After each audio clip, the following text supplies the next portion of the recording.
secondo Sultano Battonia, in quinta posizione a chiudere Mollini. Questo è l'ordine dei cavalli ad affrontare la prima piegata con il grigio che mantiene il cavallo delle posizioni, Giaccherino che conduce, avvicinato da Valente Bonorveso, e intanto vengono respinti i primi attacchi da parte di Giaccherino.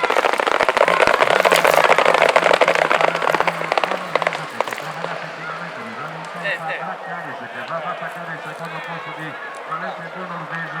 Intanto continua la marcia del grigio al comando, che si presenta in retta per il secondo passaggio, ancora posizioni tutte da decidere. Intanto aggredisce anche Aster, che va ad avvicinare il grigio, mentre è scivolato in quarta posizione Valente Bonorveso, con in quarta che risale Sultano Battonia, che si butta in caccia dei tre di testa, va ad avvicinare anche Drapiani, se lo supera di slancio alla penultima piegata, non notano le posizioni di testa, ma è Ascedette, allunga i passi girando a Reggiano Superiore, intanto Superiore dove c'è la prima all'interno, posizione per Roma, questa